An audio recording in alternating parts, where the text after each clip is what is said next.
Hi viewers, this is Dr. Bhoraskar. Today I am going to discuss something which is very important and a very common problem, that is association of thyroid disorders with diabetes. Why it is important to know that these two disorders, when coexist, make the management of each disease more difficult. Patients with diabetes, if they have any thyroid disorder, management of diabetes becomes difficult.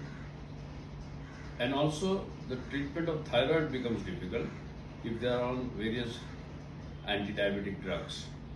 So we are going to discuss the intricate relationship between thyroid hormones, its dysfunction and types of diabetes. As you know, almost 30% of type 1 diabetic females have autoimmune antibodies against thyroid gland. Almost 20% of type 1 children, they have antibodies against thyroid. There is one condition which is known as Hashimoto's thyroiditis, which is seen in females, which is autoimmune disorder. It not only destroys the gland, thyroid gland, but it also destroys the pancreas. So these are many conditions which are actually of a very difficult origin. We call them autoimmune disorders, and they are saying together makes the management of each disease difficult.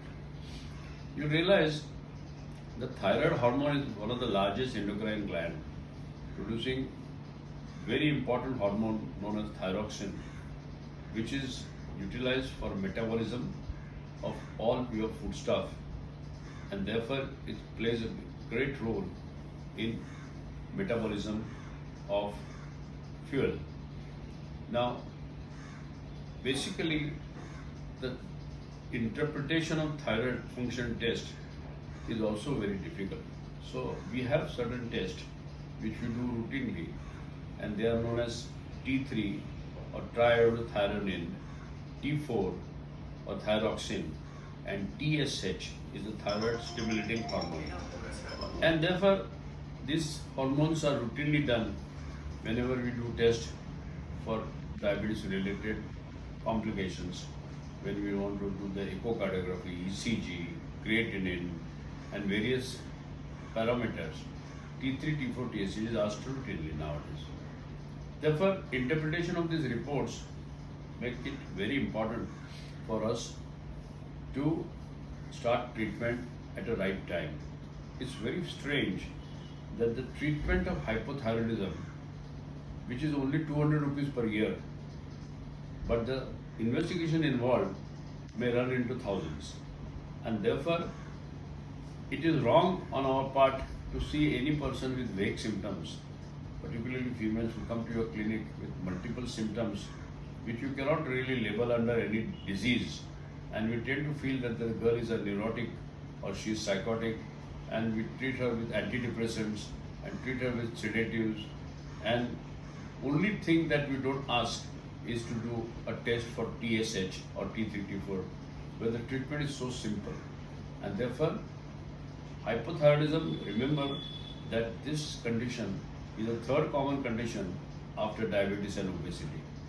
And therefore, by sheer commonness, one should suspect in a person who has unexplained weight gain, unexplained mood swings, unexplained swelling of the feet, swelling of the face, and delayed menses or menstrual irregularities. These people should be subjected to T3, T4, TSH. Now, interpretation of this report also needs a lot of understanding.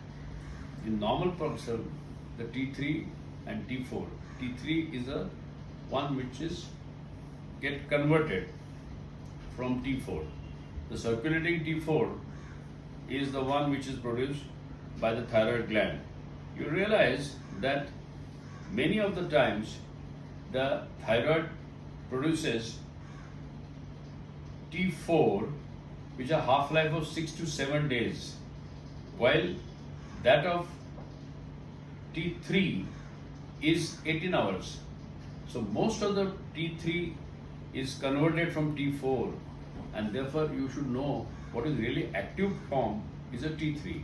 T4 is the one which is released by the gland, but it needs conversion, and many times this conversion is affected.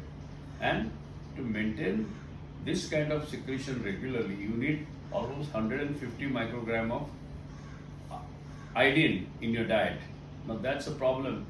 Luckily, at the coastal areas like Bombay, our salt contains adequate amount of iodine.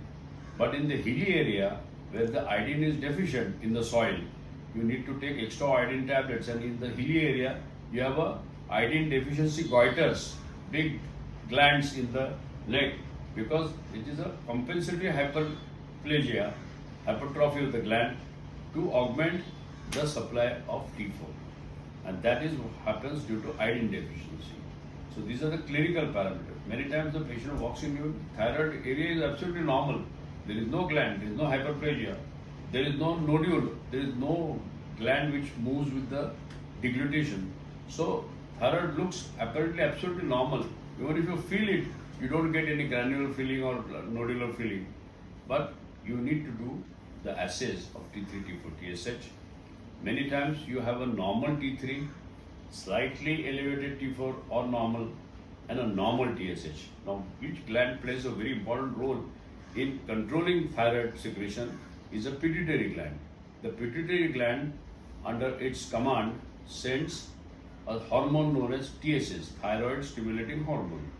As soon as the thyroid function is slowed for various reasons, the pituitary gets the feedback saying that the thyroid is less. It sends the TSH. The TSH stimulates thyroid gland, and therefore you get normal thyroid, T3, normal T4 or slightly high T4, but low TSH. But it is a compensatory mechanism. As soon as the TSH falls below a certain level, then you get symptoms of hypothyroidism. So TSH is a very important hormone which we need to interpret in a way.